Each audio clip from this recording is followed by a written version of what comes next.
हम देखने वाले हैं वर्नर का उपसर्ग संयोजक सिद्धांत, जिसे हम कहते हैं वर्नर्स कोऑर्डिनेशन थ्योरी। तो ये जो आपका टॉपिक है मोस्ट आईएमपी टॉपिक है, एग्जाम में कई बार पूछे जा चुके हैं। तो चलिए आज का टॉपिक हम स्टार्ट करते हैं। अल्फ्रेड वर्नर नाम के जो साइंटिस्ट थे उन्होंने 1893 में ये थ्योरी जो है वो प्रस्तुत किया था और इसके लिए उन्हें 1913 में जो है वो नोबेल पुरस्कार से जो है वो सम्मानित भी किया गया। यहाँ पे आप देख रहे हो अल्फ्रेड वर्नर ने उपसर्ग संयोजकता सिद्धांत का प्रतिपादन सन 1893 में जो है वो किया हुआ है 1893 में, और जिसके लिए उन्हें 1913 में नोबेल पुरस्कार से जो है वो सम्मानित भी किया गया है। ये जो अल्फ्रेड वर्नर है उन्हें जो है वो फादर ऑफ कोऑर्डिनेशन केमिस्ट्री भी कहा जाता है। मतलब जो कोऑर्डिनेशन केमिस्ट्री है, उपसर्ग संयोजक जो रसायन है, उसका इन्हें जो है वो जनक कहा जाता है। इन्हें जो है वो कोऑर्डिनेशन केमिस्ट्री का जो है वो फादर भी कहा जाता है, क्योंकि इन्होंने इतने अच्छे थ्योरी जो है वो प्रस्तुत किए हैं कोऑर्डिनेशन केमिस्ट्री के लिए। तो चलिए उन्हीं थ्योरी को हम जो है वो एक एक करके समझेंगे। और अगर हम बात करें 1893 में, तो ये काफी पुराना टाइम होता है। तो उस पुराने टाइम में भी इन्होंने कोऑर्डिनेशन केमिस्ट्री के ऊपर जो है वो काफी अच्छे अच्छे थ्योरी जो है वो यहाँ पे जो है वो बताए हैं इन्होंने। एक एक करके हम इनके थ्योरी को जो है वो समझेंगे विद डायग्राम। तो सबसे पहला यहाँ पे हम देखेंगे केंद्रीय धातु परमाणु की दो प्रकार की संयोजकताएं होती है। तो क्या होता है सेंट्रल मेटल, मैंने आप लोगों को अपने पहले वाले नोट्स में जो है वो बताया हुआ, इस चैप्टर का पहला नोट्स में आप लोगों को मैंने सेंट्रल मेटल के बारे में बताया हुआ है कि सेंट्रल मेटल जो है वो क्या होता है। तो वर्नर सिद्धांत का प्रायोगिक सत्यापन तो मैं आप लोगों को बताऊंगी ही, बट यहाँ पे जो डायग्राम है उससे हम जो है वो इनके पहले वाले थ्योरी को जो है वो समझने की कोशिश करते हैं। सबसे पहले तो ये डायग्राम के बारे में मैं आप लोगों को बता दूं कि यहाँ पे कोई भी कोष्टक जो है वो नहीं लगा है। मैंने आप लोगों को जो पहले चैप्टर में बताया था ना कि वहां पे जो भी उपसर्ग संयोजक यौगिक होते थे, कंपाउंड होते थे, वहां पे जो है वो कोष्टक लगा हुआ होता था, कोष्टक लगा हुआ होता था। लेकिन यहाँ पे कोई भी कोष्टक जो है वो नहीं लगा हुआ है, क्योंकि उतने पुराने टाइम में कोष्टक का जो है वो आविष्कार नहीं हुआ था। मतलब कोष्टक बना रहा होगा लेकिन उसे किसी कंपाउंड के अंदर जो है वो नहीं रखते थे। तो ये जो हम थ्योरी पढ़ रहे हैं काफी पुराना थ्योरी है, उसके अकॉर्डिंग ये जो डायग्राम है वो मैं आप लोगों को बता रही हूँ। हालांकि अलग अलग साइंटिस्ट ने धीरे धीरे करके इनमें बहुत सारी कमियां भी निकाली थी, तो उन्हीं कमियों को पूरा करते करते इन्होंने काफी अच्छे अच्छे सिद्धांत भी जो है वो अलग अलग साइंटिस्ट ने प्रस्तुत किए हैं। लेकिन ये जो वर्नर साइंटिस्ट थे उन्होंने काफी पुराने समय में इस प्रकार की संरचना जो है वो बनाया हुआ है। तो इन्हीं सब चीजों के बारे में हम एक एक करके जो है वो पढ़ेंगे। तो सबसे पहले तो हम देखते हैं कि केंद्रीय धातु परमाणु क्या होता है। मैं पहले भी आप लोगों को बता चुकी हूँ, जो सेंटर में रहे, जो केंद्र में रहे, उसे हम केंद्रीय धातु परमाणु जो है वो कहते हैं। मतलब सेंट्रल मेटल आयन जो है वो कहते हैं। यहाँ पे आप देख रहे हो CO कोबाल्ट, और यहाँ पे आपका लिखा है 3+, मतलब इसका जो ऑक्सीडेशन नंबर है वो 3 है। तो अगर हम इसका केमिकल फॉर्मूला देखें तो इसे हम जो है वो इस प्रकार से लिखते हैं। ये पहले का है जब कोष्टक वगैरह नहीं लगता था उस समय। तो COCl3 6NH3। तो अब हम जो है वो इसे कोष्टक के अंदर लिखते थे, लेकिन पहले कोष्टक जो है वो नहीं लगा होता था। तो ये है आपका फॉर्मूला, और इसी से रिलेटेड यहाँ पे जो है वो डायग्राम बना हुआ है। यहाँ पे आप देख रहे हो CO कितना है, केवल 1 है, तो बीच में हम लोगों ने CO को रखा हुआ है। इस CO के साथ जो है वो 3 Cl जो है वो जुड़े हुए हैं, जिसपे जो है वो निगेटिव चार्ज है। मतलब यहाँ पे आप देख रहे हो Cl जो है वो तीनों Cl जो है वो इसके साथ जुड़े हुए हैं। अब यहाँ पे क्या है 6NH3, मतलब ये जो NH3 है वो 6 है, और ये जो 6 NH3 है वो भी इसके साथ, इस कोबाल्ट के साथ जो है वो बॉन्ड बना करके जो है वो जुड़े हुए हैं। लेकिन आप यहाँ पे देख रहे हो कि यहाँ पे दो प्रकार की लाइन आप लोगों को शो हो रहा है। एक तो डैश डैश डैश वाला लाइन शो हो रहा है, और एक तो एकदम स्ट्रेट लाइन शो हो रहा है जहाँ पे कोई भी डैश जो है वो नहीं लगा है। तो आखिर ये दोनों क्या है, इसी चीज के बारे में वर्नर ने जो है वो थ्योरी प्रस्तुत किया है। तो सबसे पहले इन्होंने क्या कहा है कि केंद्रीय धातु परमाणु की दो प्रकार की संयोजकताएं होती है। पहला है प्राथमिक संयोजकता, जिसे हम प्राइमरी वैलेंसी कहते हैं, और दूसरा है द्वितीयक संयोजकता, मतलब जिसे हम सेकेंडरी वैलेंसी कहते हैं। सबसे पहले तो हम प्राइमरी वैलेंसी देखेंगे कि क्या होता है, और किसी कंपाउंड में जो है वो प्राइमरी वैलेंसी कैसे होता है, कैसे इसे हम दर्शाते हैं, सभी चीजों को हम जो है वो एक एक करके समझेंगे। पहला चीज, प्राथमिक संयोजकता आयनिक होती है और इसे टूटी रेखा से दर्शाते हैं, और यह सदैव ऋणायन से संतुष्ट होती है। अब पहला पॉइंट क्या कहा गया है कि ये जो प्राथमिक संयोजकता है, मतलब जो प्राइमरी वैलेंसी है, वो आयनिक होती है। तो यहाँ पे आयनिक आप लोगों को कौन कौन सा शो हो रहा है, यहाँ पे देख रहे हो ये आयनिक है, ये जो Cl माइनस ये भी आयनिक है। तो पहला पॉइंट तो आप लोगों को क्लियर हो गया कि प्राथमिक संयोजकता जो है वो आयनिक होती है, इसे टूटी रेखा से जो है वो दर्शाते हैं। मतलब यहाँ पे आप देख रहे हो डैश डैश डैश करके हम लोगों ने इसे जो है वो दर्शाया हुआ है। ये जो आपके CO और Cl के बीच जो है वो बॉन्ड बना हुआ है, उसे हम लोगों ने डैश डैश डैश करके जो है वो दर्शाया हुआ है। यह सदैव ऋणायन से संतुष्ट होती है। अब ऋणायन से कैसे संतुष्ट होती है देखते हैं। यहाँ पे जो आपका Cl है उसमें निगेटिव चार्ज है। किसी भी अगर आपको एटम दिख रहा है, अगर उसमें निगेटिव चार्ज है, उसका मतलब आप क्या समझते हो कि उसके पास इलेक्ट्रॉन है, एक्स्ट्रा पेयर ऑफ इलेक्ट्रॉन उसके पास है जो कि वो डोनेट कर सकते हैं। तो अब ये क्या करेंगे, ये जो Cl माइनस है वो अपने इलेक्ट्रॉन की साझेदारी करके, मतलब इलेक्ट्रॉन की शेयरिंग करके इस CO के साथ जो है वो बॉन्ड बना लेते हैं।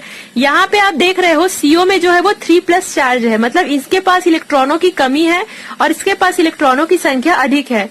तो दोनों आपस में जो है वो मिलकर के बॉन्ड बना लेते हैं। दो इलेक्ट्रॉनों की आपस में साझेदारी करके ये जो है वो बॉन्ड बना लेते हैं।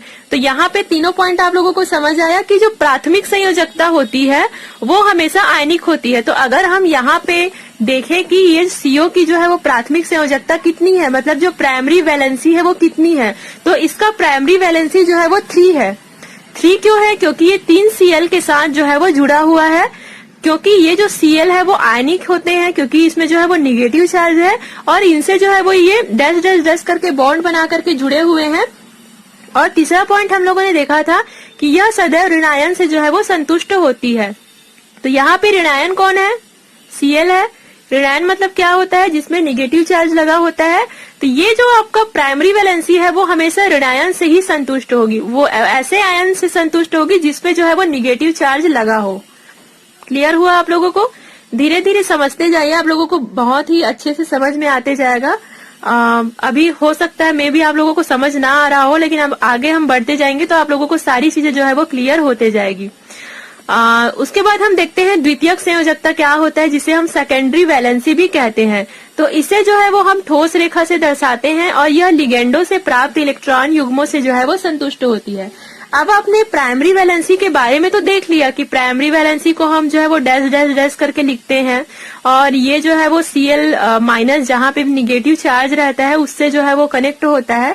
तो ये तो इस कंपाउंड की जो है वो ये जो CO है उसकी प्राइमरी वैलेंसी हो गई, मतलब जो प्राथमिक संयोजकता है वो हो गया। अब हम अगर बात करें द्वितीयक संयोजकता की, मतलब सेकेंडरी वैलेंसी की, ये जो सेकेंडरी वैलेंसी होता है वो जो है वो लिगेंडो से संतुष्ट होते हैं। कहने का मतलब है कि यहाँ पे आप CO देख रहे हो 6 लिगेंड से जो है वो जुड़े हुए हैं। लिगेंड क्या होता है? जो कि केंद्रीय आयन से जो है वो कोई बॉन्ड बना करके जो है वो जुड़े हुए हैं। ये लिगेंड भी जो है वो इलेक्ट्रॉनों की जो है वो साझेदारी करके इस कोवाल्ट के साथ आकर के जो है वो बॉन्ड बना लिए हैं। यहाँ पे कहने का मतलब ये है कि अगर हम इसकी द्वितीयक संयोजकता की बात करें, मतलब सेकेंडरी वैलेंसी की अगर हम बात करें, तो इनकी जो सेकेंडरी वैलेंसी है यहाँ पे 6 है। आप गिन करके देख लीजिए 1 2 3 4 5 6। तो प्राइमरी वैलेंसी कितना है? 3 है और सेकेंडरी वैलेंसी कितना है? 6 है। और प्राइमरी वैलेंसी को हम कैसे दर्शाते हैं? डैश डैश डैश करके, और सेकेंडरी वैलेंसी को हम कैसे दर्शाते हैं? स्ट्रेट लाइन खींच करके। प्राइमरी वैलेंसी किससे संतुष्ट होती है? ऋणायन से। सेकेंडरी वैलेंसी किससे संतुष्ट होती है? इन लिगेंडो से। क्लियर हुआ आप लोगों को? तो वर्नन ने जो पहला पॉइंट जो उन्होंने बताया था वो आप लोगों को क्लियर हुआ। बहुत ही इजी है। केंद्रीय जो सेंट्रल मेटल एटम है उसकी जो है वो 2 प्रकार की संयोजकता होती है। पहला तो प्राइमरी संयोजकता और दूसरा सेकेंडरी संयोजकता। प्राइमरी वैलेंसी और सेकेंडरी वैलेंसी, तो दोनों ये जो मैंने 5 पॉइंट लिखा हुआ है उसे आप जरूर नोट कर लीजिए, क्योंकि मे भी अगर आप लोग बुक में देखोगे तो ये आप लोगों को सही बता रही समझ में नहीं आएगा। मैंने आप लोगों को आपके लैंग्वेज में इसे जो है वो लिखने की कोशिश की है ताकि ये आप लोगों को बहुत ही जल्दी जो है वो समझ में आ जाए। तो हो सके तो इसे नोट आप जरूर कर लें। इतना आप लोगों को क्लियर हुआ। ये जो आपका डायग्राम है मैंने एग्जाम्पल के लिए समझाया हुआ था, बट ये एग्जाम्पल मुझे उतना अच्छा नहीं लगा तो मैंने दूसरा एग्जाम्पल जो है वो आप लोगों को समझाया हुआ है। तो ये एग्जाम्पल आप लोग मत लिखिएगा। पहला पॉइंट तो आप लोग इतना ही लिखिएगा कि यहाँ पे 2 प्रकार की वैलेंसी है, प्राइमरी एंड सेकेंडरी। प्राइमरी को हम डैश डैश डैश करके लिखते हैं और सेकेंडरी को हम स्ट्रेट लाइन करके जो है वो लिखते हैं। दोनों क्लियर हुआ आप लोगों को? तो चलिए अब हम आगे और भी इसके कुछ थ्योरी जो है वो देख लेते हैं। प्रत्येक धातु परमाणु की अपनी दोनों संयोजकता को संतुष्ट करना चाहता है। प्रत्येक धातु परमाणु अपनी दोनों संयोजकता को संतुष्ट करना चाहता है। अब देखिए इसमें क्या कहा जा रहा है कि ये जो सेंट्रल मेटल है मतलब कोबाल्ट है, वो अपनी दोनों प्रकार की संयोजकता को सेटिस्फाई करना चाहता है, मीन संतुष्ट करना चाहता है। कहने का मतलब है यहाँ पे संतुष्ट करना मतलब आप समझ रहे हो ना कि मतलब दोनों से जो है वो प्रॉपर बॉन्ड बनाना चाहता है। यहाँ पे जो है वो यही कहा जा रहा है। तो सेकंड पॉइंट भी आप लिख सकते हो, ये जो सेंट्रल मेटल है वो अपनी दोनों संयोजकता को संतुष्ट करना चाहता है। प्रत्येक धातु आयन की द्वितीयक संयोजकताएं निश्चित होती है। अगर हम इस कोबाल्ट की बात करें, धातु आयन मतलब सेंट्रल आयन, ठीक है, इसकी बात करें तो जो सेकेंडरी वैलेंसी होती है, मतलब यहाँ पे सेकेंडरी वैलेंसी कितना है इसका 6 है, 1 2 3 4 5 6, तो इसका जो नंबर है वो निश्चित होता है, इसमें यही कहा गया है। चौथा पॉइंट हम देखते हैं, द्वितीयक संयोजकताएं त्रिविम में निश्चित दिशाओं में स्थित होती है। जैसे निकिल की द्वितीयक संयोजकता 4 होती है तो यह चतुष्फल की होती है। अब देखो पहले यूनिट में आप लोगों ने काफी बार पढ़ा हुआ है, डी ब्लॉक के एलिमेंट में आप लोगों ने देखा है, आप लोग वहां पे कॉम्प्लेक्स बनाते थे और उसकी संरचना लिखते थे। मतलब जैसे कोई भी कॉम्प्लेक्स है वो किस प्रकार की संरचना जो है वो प्रदर्शित करते हैं, तो डिपेंड करता है कितने लिगेंड जुड़े हुए हैं, कितने आयनिक जो भी एटम है वो जुड़े हुए हैं, उसके अकॉर्डिंग जो है वो इसकी संरचना बनती है। जैसे कि चतुष्फल की, अष्टफल की, मतलब टेट्राहेड्रल कॉम्प्लेक्स, ऑक्टाहेड्रल कॉम्प्लेक्स। तो इसे यही कहा जा रहा है कि ये जो मतलब जो भी आपका कंपाउंड है उसका जो है वो एक निश्चित संरचना होती है, यही जो है वो कहा जा रहा है। तो इतना तो आप लोगों को समझ आया। ये है आपका वर्नर कोऑर्डिनेशन थ्योरी, बहुत ही इजी है और इसे कॉपी आप जरूर कर लीजिएगा। तो अब हम देखेंगे कुछ कुछ एग्जाम्पल, और कभी कभी ये भी आ जाता है कि वर्नर सिद्धांत का प्रायोगिक सत्यापन कीजिए। मतलब आपको कोई भी कंपाउंड दे दिया जाएगा और उस कंपाउंड को देख करके जो है वो आपको डायग्राम बनाना है, और ये जो आप डायग्राम बनाओगे आपको मॉडर्न तरीके से नहीं बनाना है, उससे पुराने समय में कैसे डायग्राम बनता था उसके अकॉर्डिंग जो है वो बनाना है। तो यहाँ पे मैंने आप लोगों को डिफरेंस बता ही दिया है। डिफरेंस क्या है, पुराने समय में क्या है, यहाँ पे कोष्टक वगैरह नहीं लगता था, लेकिन अब जो है वो अब जो भी साइंटिस्ट है उन्होंने जो जो नए नए थ्योरी दिए हैं उसके अकॉर्डिंग जो है वो यहाँ पे कोष्टक भी लगता है। जो भी ब्रैकेट वगैरह है ना, आगे आप देखोगे, अभी तो नहीं समझोगे, आगे आप देखोगे कंपाउंड के बाहर जो है वो ब्रैकेट लगा रहता है, तो यहाँ पे अभी भी ब्रैकेट नहीं है। तो यही आप गलती कर सकते हो कि अगर क्वेश्चन आया है कि वर्नर सिद्धांत के अकॉर्डिंग आपको जो है वो डायग्राम बनाना है, तो आप लोगों को कोष्टक नहीं लगाना है, क्योंकि पहले कोष्टक नहीं लगता था। क्लियर हुआ?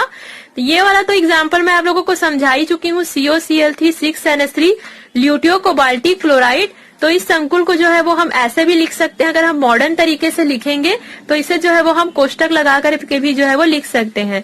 ये तो मैंने आप लोगों को बता ही दिया कि Cl- जो है वो आयनिक होते हैं, और 6NH3 लिगेंड, यहाँ पे आप देख रहे हो 6NH3 लिगेंड है, वो CO3+ धातु आयन के साथ जो है वो जुड़े होते हैं। लिगेंड क्या करते हैं, इलेक्ट्रॉनों की शेयरिंग करते हैं, इलेक्ट्रॉनों की साझेदारी करके जो है वो इस सेंट्रल एटम से जो है वो सेंट्रल एटम या सेंट्रल आयन से जो है वो जुड़ जाते हैं।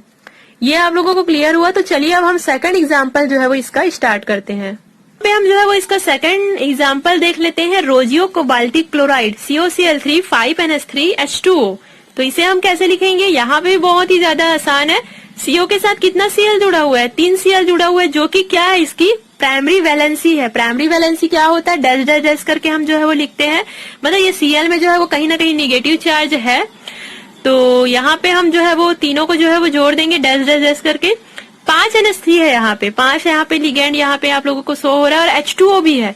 तो NH3 और H2O को हम जो है वो ऐसे जोड़ देते हैं। बन गया आप लोगों का डायग्राम। यही है वर्नर का कोऑर्डिनेशन थ्योरी, जो कि काफी इजी है। और भी एग्जाम्पल होंगे, आपको बुक में मिल जाएंगे। तो कम से कम 5 एग्जाम्पल की आप तैयारी कर लीजिए, हो जाएगा आप लोगों का। तो thank you so much guys for watching this video. इस चैप्टर के सारे नोट्स आप लोगों को मेरे चैनल के प्लेलिस्ट में मिलते जाएंगे गाइस, तो चेक जरूर करें। And thank you so much for watching this video.